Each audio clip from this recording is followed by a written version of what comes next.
qui remplaçait Casoni. Casoni est suspendu pour 3 matchs côté de l'Olympique de Marseille. Et l'ambiance est créée, vous l'avez entendu, par les 1000 Lensois ce soir. Écoutez, regardez ces images, mais écoutez l'ambiance des premières minutes. Et pourtant ce geste était magnifique de la part de Bakayoko. Quelques applaudissements, c'est vrai, mais ils étaient 49 000 ce soir. La plupart des supporters pour l'instant sont muets du côté de l'Olympique de Marseille. Marseille qui pousse, qui veut essayer de déclencher ce match avec Robert Pires, une première occasion, et ce ballon est dans le petit filet. Bien évidemment, Bernard Casoni, vous vous en doutez, a demandé à ses joueurs de pousser, d'entrer pour essayer de mettre à mal ces Lensois qui doutent également et pour essayer de faire pencher le ballon et la balance du bon côté. Pires encore avec un nouveau corner dans le premier quart d'heure pour les joueurs de l'Olympique de Marseille, où il n'y a pas ce soir Maurice, pas Dugarry non plus, pas Berizzo. Et c'est une occasion avec Dalmat. Un ballon qui passe largement, 50 cm au-dessus de la transversale des buts de Guillaume Varmuz. Voilà, Thierry Burgalère qui est dans le quart, qui est en train de diriger la suite des opérations dans ce vestiaire. On vous montrera d'autres images avec cette frappe. Celle-là, elle est belle. Et voilà, ce qu'espérait Casoni. Eh bien, c'est Montenegro qui reprend ce ballon et qui, cette fois, l'envoie hors de portée du gardien lensois. La frappe de Montenegro est parfaite. Il avait joué à 4 reprises depuis le début de la saison, le jeune Argentin. 180 minutes de jeu en première division. C'est donc son premier but. Avec un ballon convoité par Roll. Cyril Roll, qui est né ici dans le Vaucluse, pas loin d'ici, va se faire sanctionner une première fois. Madame Perron-Labbé a bien raison. Roll, lui, a tort de rouspéter. Et Monsieur Lermite va lui adresser donc un carton jaune pour contestation. François Brisson, le président Martel sont inquiets car eux, ils voulaient tenir au moins la première demi-heure. Eh bien, pour l'instant, les Olympiens essayent de se relancer alors que là, Monsieur Lermite va devoir intervenir une seconde fois. Et pour qui? Pour Cyril Roll. 2 cartons jaunes à 4 minutes d'intervalle. Et c'est donc le rouge qui oblige Cyril Roll à regagner prématurément les vestiaires. Il reste donc 15 minutes dans cette première période et toute la deuxième mi-temps à tenir à 10 contre 11 pour des Lensois qui vont certainement être réprimandés au moment où ils regagnent les vestiaires pour la pause. On va repartir tout de suite en deuxième mi-temps car les Lensois n'ont pratiquement rien monté dans la première mi-temps.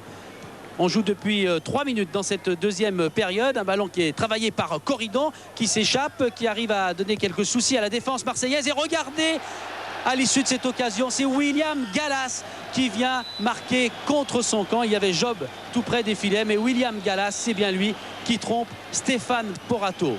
Tout l'avantage que face aux Lensois, les Olympiens avaient réussi à conserver dans la première partie de ce match, eh bien cet avantage est anéanti, 1 partout.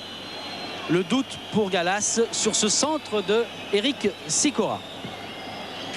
Voilà donc des Lensois à 10 contre 11 qui se relancent dans cette partie. Regardez aussi la détresse de Porato. On va demander à Montenegro, l'Argentin, de sortir pour lancer Kaba Diawara. Diawara va rentrer du côté des joueurs de Casoni et de Galtier. Gallas pour une nouvelle montée. On est au milieu de la deuxième période. Le temps presse déjà pour les joueurs de l'Olympique de Marseille. Dalmat, il n'y a pas beaucoup de solutions. Il passe et cette fois il va frapper. Varmuz est battu. Mais ce ballon vient effleurer simplement la base du poteau droit du gardien lensois. Dalmat, c'est l'un des joueurs qui pousse le plus en ce milieu de deuxième période avec Pires du côté des joueurs de l'Olympique de Marseille. Nouveau coup franc, nouveau ballon aérien. Gallas est monté à son tour et Gallas qui réclame un corner et qui va se fâcher auprès de monsieur Patrick Lermite, l'arbitre. On va revoir ce ballon donné par Dalmat et le duel aérien entre William Gallas et Guillaume Varmuz. Voilà, un face-à-face presque physique. Personne n'a voulu céder, mais Pérez a séparé les deux hommes et tout est rentré dans l'ordre. Casoni à gauche avec son tiki-walkie. Les informations arrivent dans l'oreille de Galtier, mais c'est un ballon encore lensois. Dégagement Varmuz. Dans l'entrejeu des Lensois qui se font prendre maintenant. Brando qui récupère et qui veut relancer l'Olympique de Marseille avec le rush de Bakayoko qui est accroché sur le banc et dans les tribunes, bien évidemment, on proteste. Monsieur Lermite fait signe qu'il n'y a rien. Il ne donnera rien et pourtant ce maillot blanc est bien accroché par Eric Sicora. Les premiers fumigènes à 20 minutes de la fin de cette partie. Des supporters mécontents qui bombardent le but de Stéphane Porato. Brando et les Olympiens ne se découragent pas pour autant. Ils essayent de relancer, version offensive. Pires qui frappe.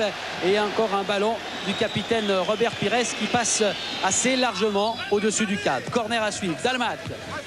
Le ballon est repoussé par les Lensois, redonné par les Marseillais pour qui Pires encore, mais qui est gêné. Et Robert Pires s'en veut car ça ne passe pas. Mais le temps lui file et passe très vite. Il reste 10 minutes à jouer. Ballon pour les joueurs de l'Olympique de Marseille. Gallas est monté une nouvelle fois. Blondeau.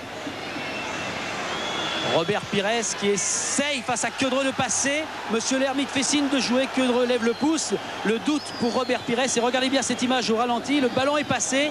Et ensuite, le tibia gauche de Robert Pires semble accroché. Monsieur l'arbitre fait signe de jouer. Il reste 2 minutes dans ce match. Là aussi, on joue. Il n'y a pas hors-jeu. Ballon pour les Lensois. Le centre. La reprise est repoussée par Porato. Mais but de Queudreux à 2 minutes de la fin. Ce sont les Lensois qui mènent maintenant, toujours à 10 contre 11, mais qui mènent 2-1. Le cauchemar tant redouté par les joueurs de l'Olympique de Marseille vient de tomber, ce cauchemar. Et bien évidemment la réaction, la colère des supporters marseillais. Certains sont même fâchés au-delà de l'entendement. Les CRS doivent intervenir pendant quelques secondes. La détresse de Gallas et tout le monde rentre très rapidement au vestiaire car on vous l'a dit Hervé, eh bien si tout cela était tendu avant le match, vous imaginez